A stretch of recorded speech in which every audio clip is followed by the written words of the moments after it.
आगामी स्थानिक स्वराज्य संस्थांच्या निवडणुकांचे बिगुल वाजल्यानंतर आता युती आघाडींकडे सगळ्यांचं लक्ष लागलं आहे। असं असताना विदर्भातील भंडारा आणि गोंदिया जिल्ह्यामध्ये भाजपकडून कुठलीही युती केली जाणार असल्याचं आमदार परिणय फुके यांनी सांगितलं। आपल्यासोबत बोलण्यासाठी शिवसेनेचे आमदार नरेंद्र भोंडेकर आहेत। मित्रपक्ष असलेल्या भाजपच्याच नेत्यांनी स्पष्ट केलेलं आहे की युती होणार नाही। काय नेमकी शिवसेनेकडनं पहिली प्रतिक्रिया?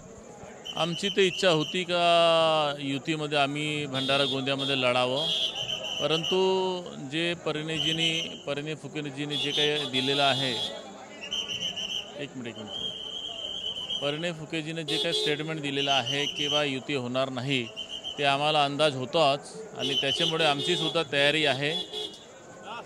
दादा, आमची सुद्धा तयारी तशीच आहे का आम्हाला अंदाज होता की असं काहीतरी हे स्वतंत्रची भूमिका घेतील, म्हणून आम्ही सुद्धा भंडारा आणि गोंदियामध्ये जे 8 जे आहेत, 8 नगर परिषदा नगरपंचायत एकूण आहेत, 8 ठिकाणी आम्ही आमची कमिटी गठीत केलेली आहे, निवडणूक कमिटी, आणि त्याच्या माध्यमाने काम सुरू आहे। आमच्याकडे बी सगळे आम्ही येत्या 8 दिवसामध्ये नगर परिषदच्या जे अध्यक्ष संभावित अध्यक्ष आम्ही निर्णय घेणार आहोत।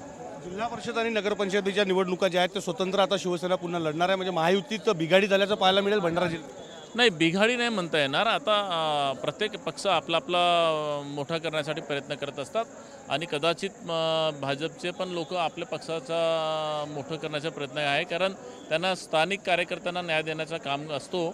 तसंच आम्हाला सुद्धा आमच्या स्थानिक कार्यकर्त्यांना न्याय देण्याचा आम्ही प्रयत्न करतोय, परंतु याच्यामध्ये युतीमध्ये महायुतीमध्ये काही फरक पडणार नाही। युती आहे, आमचे तिन्ही मित्रपक्ष आम्ही आहोत आणि आम्ही राहू। मित्रपक्षाच्या मैत्रीत कुठेतरी मिठाचा खडा भाजपकडून टाकण्यात आला। हा थोडंसं गैरसमज आहे आणि सगळ्या नेत्यांनी ताळतंब्या ठेवायला पाहिजे, बोलताना ताळतंब्या ठेवायला पाहिजे। असं एकदा नाही अनेकदा असं झालेलं आहे की आमचे मित्रपक्ष आम्हाला कधी शिवसेनेचा बाप आहो, कधी वेगवेगळ्या पद्धतीनं अनेक पद्धतीनं हे करतात, परंतु आम्ही पेशन्समध्ये आहे। आम्हाला राज्याचे मुख्यमंत्री देवेंद्रजी फडणवीस, उपमुख्यमंत्री एकनाथ शिंदे साहेब आणि अजितदादा पवार हे तीनही वरिष्ठ नेत्यांचा सन्मान आहे, म्हणून आम्ही आमचे ताळतंबे ठेवण्याचा प्रयत्न करतो। आमच्या पदाधिकाऱ्यांना सुद्धा आम्ही तसे निर्देश देतो की बोलताना वेळेस थोडंसं ताळतंबे ठेवा आणि स्वतंत्र लढायचं तर हरकत नाही, परंतु अपशब्द बोलून मन दुखवून असं काही करू नका, आणि असंच आम्ही पण करतो, त्यांनी पण करावं। निश्चित तर होते शिवसेनेचे आमदार नरेंद्र भोंडेकर। भाजपनं भंडारा गोंदिया जिल्ह्यामध्ये स्वतंत्र लढण्याची शक्यता सांगितल्यानंतर आता शिवसेना सुद्धा स्वतंत्र पद्धतीने लढणार असल्याचं त्यांनी सांगितलं। कॅमेरामॅन अनिकेत दहातोंडेसह विवेक गावडे, TV9 मराठी, यवतमाळ।